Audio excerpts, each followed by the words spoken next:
सबको जय मसीह की। कैसे हैं आप लोग? परमेश्वर ने एक और दिन दिए, अच्छा दिन दिए और हमें संभाला। परमेश्वर को बहुत बहुत धन्यवाद देते हैं। वचन के लिए प्रार्थना करेंगे। महान अनुग्रहकारी पिता परमेश्वर, प्रभु जी आपके वचन को पढ़ते हैं, आपकी महिमा करते हैं प्रभु जी, और आपकी प्रभु जी भेद की बातें, प्रभु जी गुप्त बातें आप बताएं और आपकी महिमा होने पाए। प्रत्येक जन को आपके हाथों में सौंपते हैं। सारा गौरव आदर महिमा आपको देते हैं। उद्धारकर्ता यीशु मसीह के नाम से मांगते हैं, आमीन। वचन पढ़ेंगे मत्ती 28 अध्याय उसका 11 पद से 15 पद तक। वे जा ही रही थी कि पहरुओं में से कुछ ने नगर में आकर पूरा हाल प्रधान याजक से कहे सुनाया। तब उन्होंने पुरनियों के साथ इकट्ठा होकर सम्मति की और सिपाहियों को बहुत चांदी देकर कहा, यह कहना कि रात को जब हम सो रहे थे तो उसके चेले आकर उससे चुरा ले गए, और यदि ये बात हाकिम के कानों तक पहुंचेगी तो हम उसे समझा लेंगे और तुम्हें जोखमी से बचा लेंगे। अतः उन्होंने रुपया लेकर जैसे सिखाया गया था वैसे ही किया। यह बात आज तक यहूदियों में प्रचलित है। इस वचन को पढ़े जाने को परमेश्वर आशीष दें।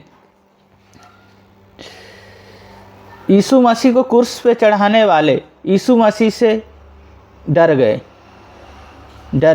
पहली बात, जब उनके अंदर डर आया तो वो बेचैन हो गए और अब वो कहते हैं अब हम क्या करें? हमने यीशु मसीह को क्रूस पे तो चढ़ा दिया है, अब क्या करें? अब यीशु मसीह तो मुर्दों में से जी उठे हैं, पर वो कहते हैं जी हम क्या करें? दूसरी बात, उन्हें चिंता हुई। चिंता से वो भर गए। वो चिंता उनके अंदर होने लगी और उन्होंने क्या किया? रुपया लेके सिखाया, जैसे कहा था उन्होंने वैसे ही किया। जे यीशु मसीह के चेले आए और यीशु मसीह को चुरा ले गए।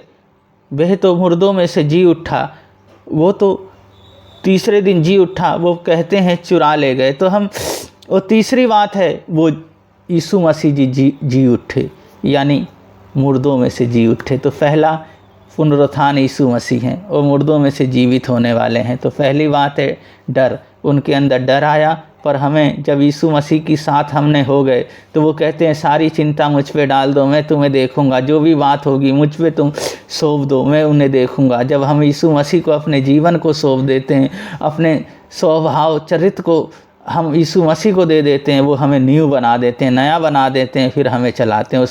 दूसरी बात है चिंता।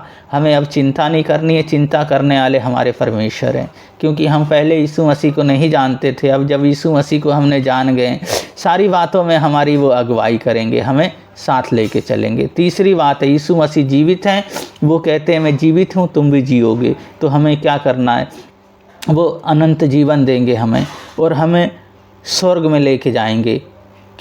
इसलिए हमें क्या करना है? तैयारी के साथ तैयार रहना है और अपना जीवन यीशु मसीह को सौंप देना है। प्रार्थना करेंगे।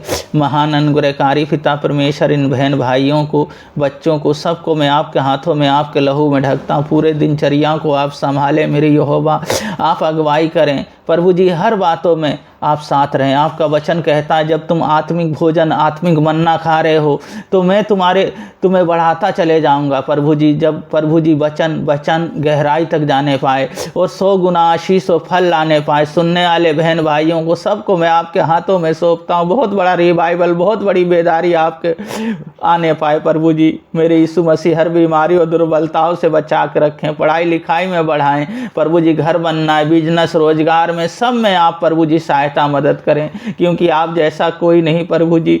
जो प्रभु जी थक चुके हैं, कहते हैं कोई रास्ता नहीं है प्रभु जी, वहाँ पे आप रास्ता खोल दें मेरे यहोवा।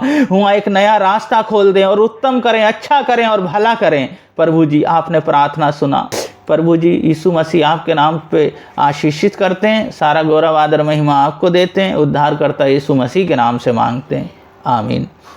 यीशु मसीह जीवित हैं। वो कहते हैं जीवित की तरह मैं तुम्हारे जीवन में कार्य करूंगा। वो हमारे जीवन में कार्य करते हैं। परमेश्वर आप लोगों को यीशु मसीह बहुत बहुत आशीष दें। सबको जय मसीह।